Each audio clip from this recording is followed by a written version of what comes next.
Hello, and welcome to my channel IELTS Listening. Let's start with one of the best practice tests for improving listening skills. Look at Part 1. Part 1. You will hear a podcast on Canberra's theme park. First, you have some time to look at questions 1 to 6.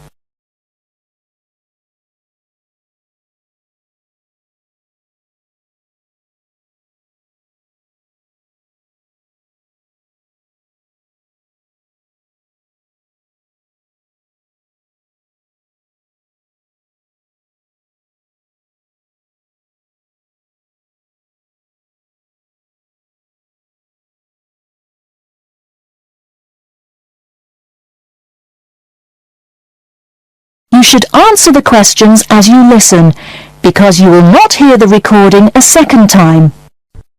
Listen carefully and answer questions 1 to 6. Welcome to Canberra's Park podcast. In the next few minutes, I'll tell you a little about the park and the amazing things we have to offer. We like to think that Canberra's offers more than other theme parks. Like them, we have a variety of exciting rides for people of all ages, but Canberra's also places strong emphasis on the educational experience for its visitors. Not boring facts, but lots of interactive exhibits.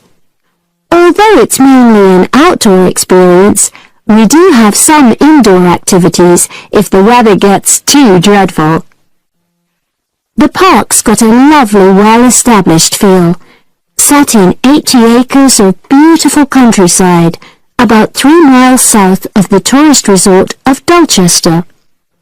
The park was set up in 1997 by the Canberra family, but then taken over by new owners in 2004, who have maintained the original vision of the Canberras. It has lots of old trees, hundreds of flower beds, and a gorgeous lake. Canberra's has over 45 different rides, exhibits, and arcades. All but one of these is free once you've paid your entrance fee. We charge a small fee for our newest ride to reduce the length of the queues.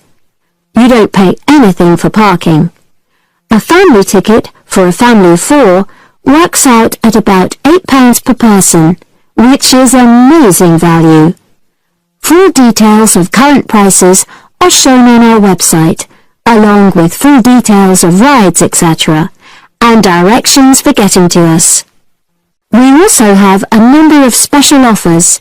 For example, if you live locally, why not join our Adventurers Club, which entitles you to 50% off ticket prices all year round, and a special lane for all rides and exhibits, which means you don't have to wait to get into any part of the park.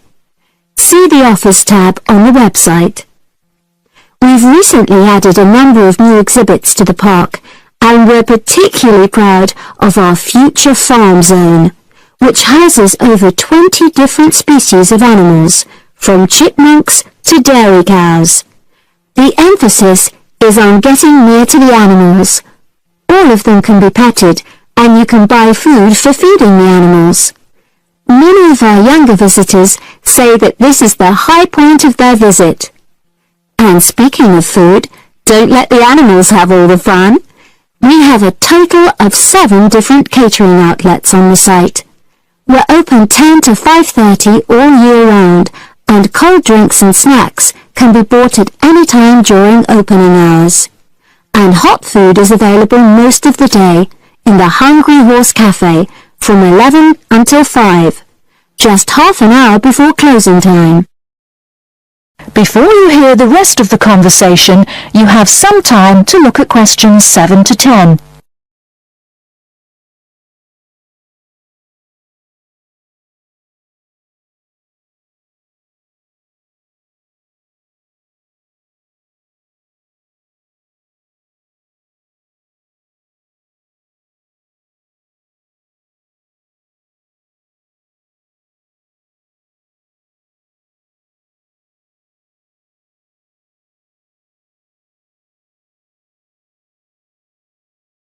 Now listen and answer questions 7 to 10. Now we want all our visitors to have an exciting time when they come to the park, but our first priority must be safety. Parents and guardians know their children's behaviour and capabilities, but here at the park we have set certain conditions for each of the rides to ensure that all visitors get the maximum enjoyment out of the experience and feel secure at all times. There are 4 major rides at the park. Our newest ride is the River Adventure, which is designed to reproduce the experience of whitewater rafting. No amount of protective clothing would make any difference, so only go on this ride if you're prepared to get wet. Children under 8 can go on this ride, but all under 16s must have an adult with them. Not all of our rides are designed for thrills and spills. Our Jungle Gym roller coaster is a gentler version of the classic Loop-the-Loop, specially created for whole family enjoyment, from the smallest children to elderly grandparents, suitable for all levels of disability and health conditions. Carriages have comfortable seating for up to 8 people with safety belts for each passenger, which must be worn at all times. Sit back and enjoy the scenery. One of the best established and most popular of Canberra's rides is the massive Swoop slide. Whiz down the polished vertical slide 9 meters in height and scream to your heart's content. There are no age or height restrictions. Be careful though, you must have on long trousers so you won't get any speed burns. And then there's the famous Zip Go-Kart Stadium with 16 karts, 8 for single drivers and 8 for kids preferring to ride along with mum, dad or carer. Take part in high-speed races in our specially designed Formula 1 style karts, but no bumping other karts, please. All riders must be above 1.2 meters because they have to be able to reach the pedals, even in the shared karts. Full details of all safety features are available on our website at www.canberraspark.com. So come and make a day of it at Canberra's theme park. That is the end of part 1. You now have half a minute to check your answers.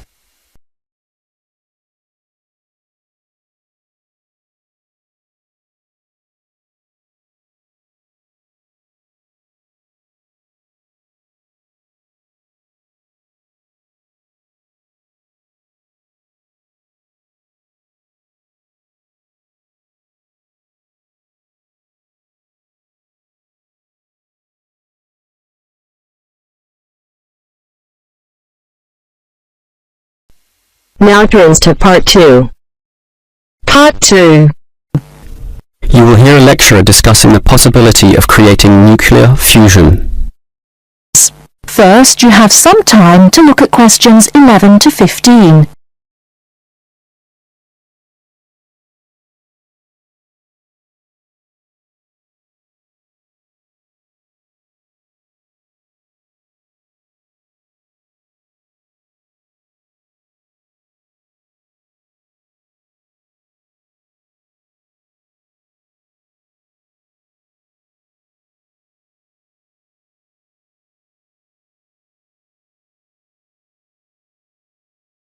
Now, listen carefully and answer questions 11 to 15.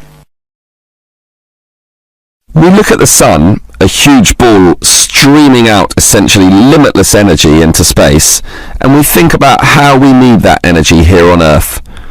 Our oil reserves are running out, coal burning causes much pollution, and nuclear energy has many dangers. But where does the sun itself get its energy? The answer is that the sun makes it using fusion, or, more specifically, in a hydrogen fusion process. There is no pollution, no radioactivity, no waste products, and we have plenty of hydrogen. So, hydrogen fusion seems the perfect answer to our energy needs, and scientists have long attempted to achieve it here on Earth. So what happens during this process? The first step is to make two light atomic particles approach. In the case of our Sun, these are hydrogen particles, the lightest and also the easiest to deal with. However, the problem is that the nuclei of atoms have electric fields, and fusion between these particles is opposed by their similar electric charge. They most naturally repel each other, and the nuclei of all elements are exactly the same in this respect. Thus, in order to overcome this repulsion and force them together, in the second step, the particles are heated. The trouble is, you need a lot of heat, incredible temperatures of the sort only seen on the surface of the Sun. This is many millions of degrees, far higher than the melting point of any known material. Still, the concept is simple. The hot, wildly moving particles, which are now called plasma, will crash into each other, resulting in the third step, the fusion into helium, which releases energy and begins a self-sustained process. Before you hear the rest of the talk, you have some time to look at questions 16 to 20.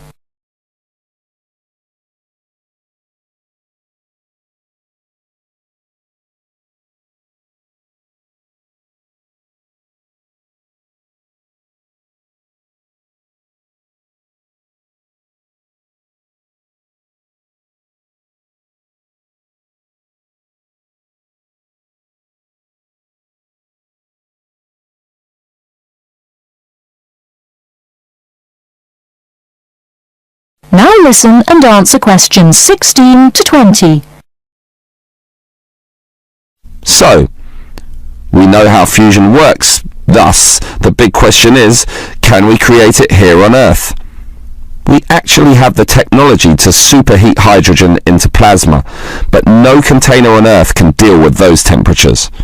Thus, we need to confine this superheated material so that it doesn't touch anything. For that, we need a special reactor, and most research has focused on an apparatus known as a tokamak system. That's Tokamak, an acronym from some Russian words meaning toroidal chamber with magnetic field. It's an apt name, since a very powerful magnetic field is used to confine and suspend the super hot plasma in the air so that it doesn't touch anything. This is possible only because this plasma has an electric charge, which interacts with the magnetic field. Of course, the walls of the fusion vessel will still get hot, very hot, and to avoid being melted, they must be cooled with a cryogenic system to intensely low temperatures. But now we are faced with the second problem. If we are to draw power from this system, the reaction must be continuous and controllable. However, when fusion begins, the plasma becomes unstable, and at these temperatures, that is a very serious situation. If we lose control, a disaster could result. Despite the obstacles, in 2010, a European device managed some success, but needed far more power to generate the fusion reaction than that produced from the fusion itself. Obviously then, it was not useful as a power source. More to the point, this system could only sustain a fusion reaction for a fraction of a second, yet, to self-sustain, the fusion needs to run for at least 10 seconds. And the future looks bleak. Unfortunately, most scientists predict that many decades will have to pass before fusion power can become a practical reality. That is the end of part 2. You now have half a minute to check your answers.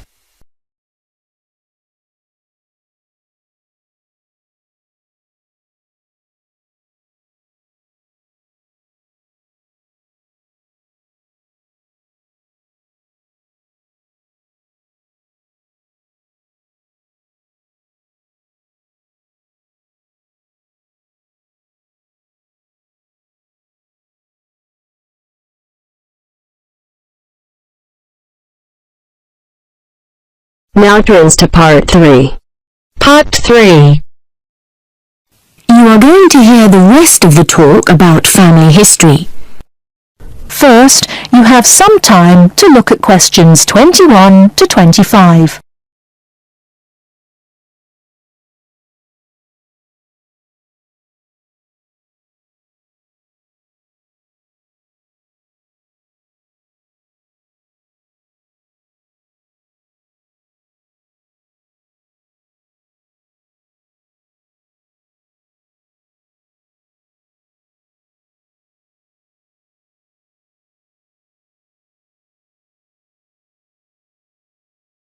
Now listen carefully and answer questions 21 to 25.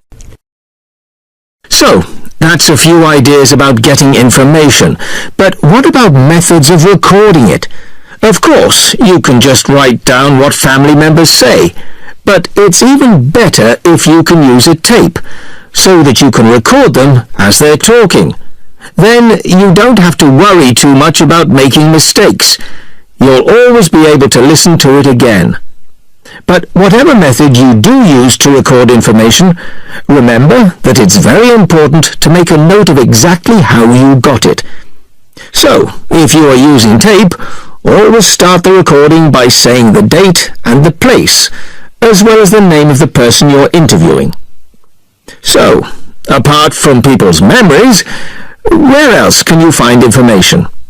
Well, there are all sorts of documents, and they can be extremely useful. People keep lots of kinds of documents in a home, like photos or letters or diaries or birth certificates. And some people keep things from newspapers, like obituaries. Obituaries are announcements of a person's death, and they usually contain a lot of detail about that individual, like address, occupation, date of death, as well as the names and ages of the widow or widower and the dead person's children. So, be creative. Look around your home or the home of your relatives for any items that might contain clues such as these about your family history. Okay? Before you hear the rest of the talk, you have some time to look at questions 26 to 30.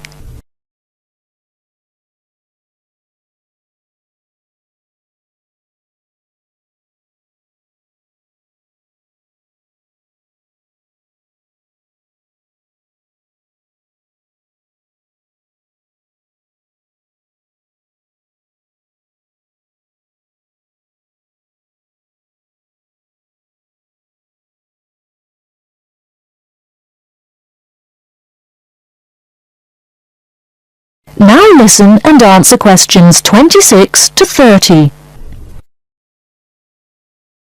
Now, you'll find that you'll collect a lot of information, so you'll need to record it in an organized way. I'd recommend that you use an ancestor chart, like this one here. Can you all see?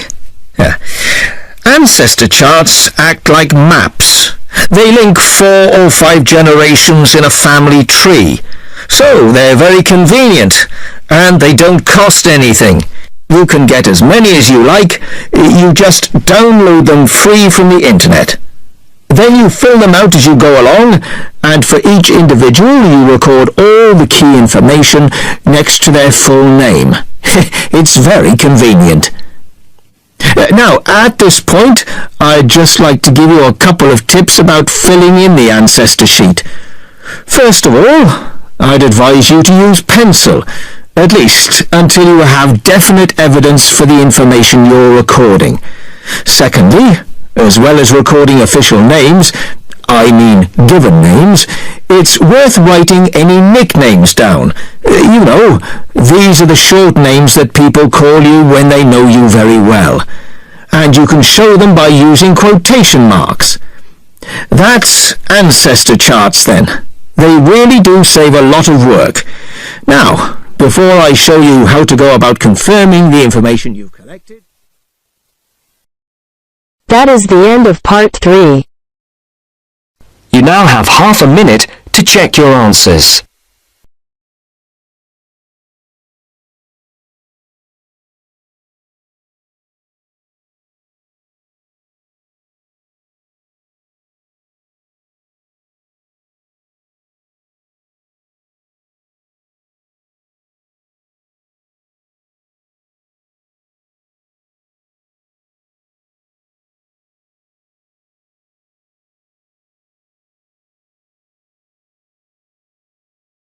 Now turns to Part 4. Part 4. You will hear part of a lecture on cities of the future. You now have 30 seconds to read questions 31 to 37.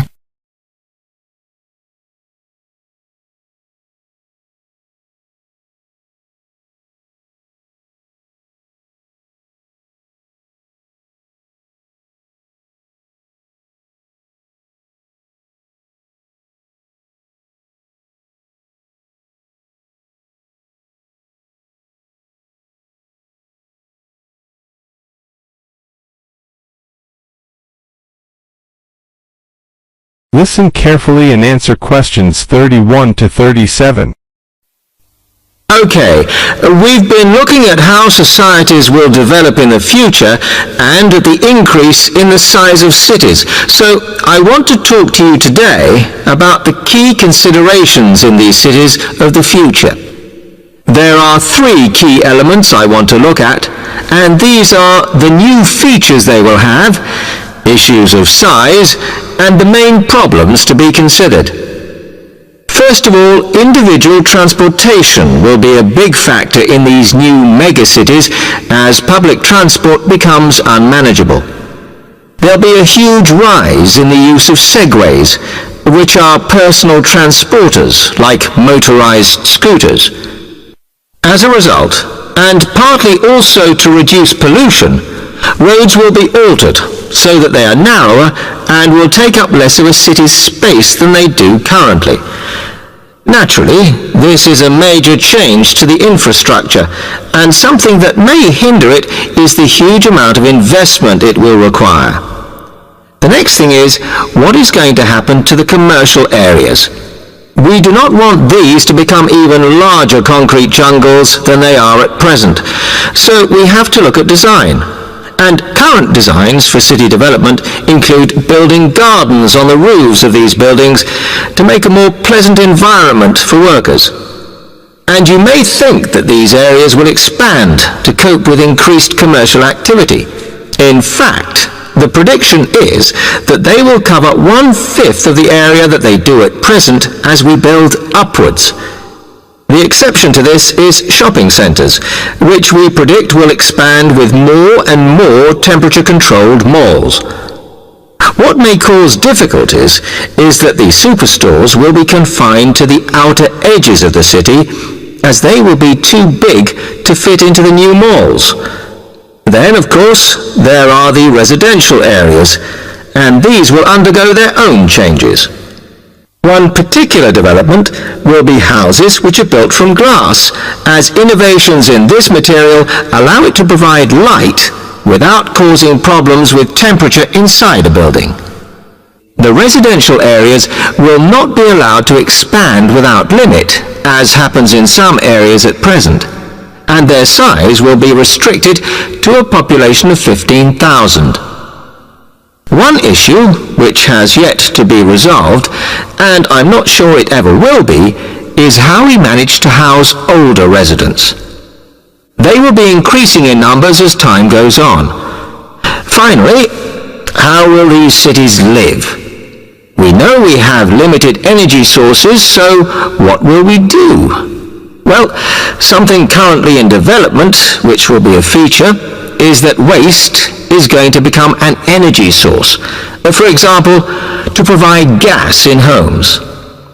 Also, as new technology and systems are developed, we will find that energy plants will become smaller. Another energy source we could use, but one which raises issues of having enough space and too much noise, is wind farms. Because of the problems, I'm not convinced these will be the grand solution to our energy problems that we thought they were going to be. Now you have some time to look at questions 38 to 40.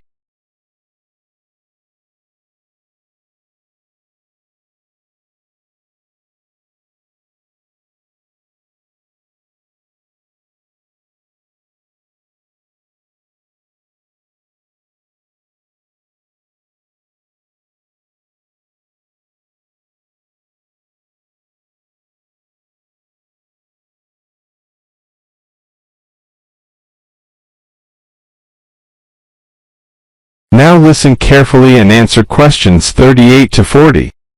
Now, moving on to looking at the social aspect of cities, we need to look at housing and how people will live. Cities currently have flats in the centre, populated by single people and wealthier residents, and families tend to move to the outskirts. In the future, the centre of cities will see a dramatic change. We will see many more examples of cooperative buildings.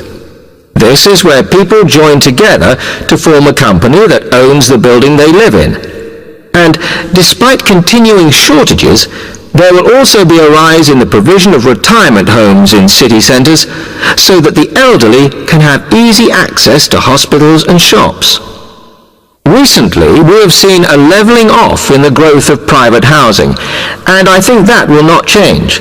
But we are likely to see more social housing, as far fewer people will be able to afford to own their own homes. Okay, now, if anybody has any...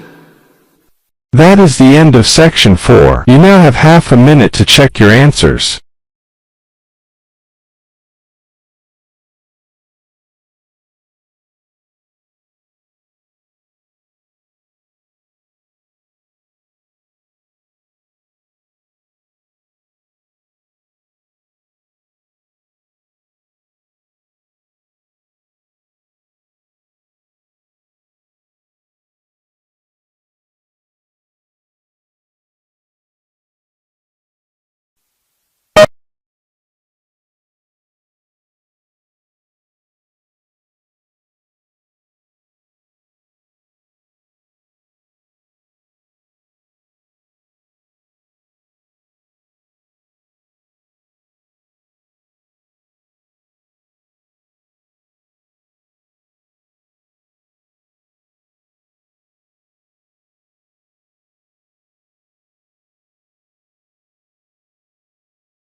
Dear viewers, thank you for taking this listening test. Please let me know about your score in the comments section below. Keep on practicing. It's the only way to be successful. We are planning to upload more IELTS helpful videos. Please subscribe to our channel, IELTS Listening. Thank you.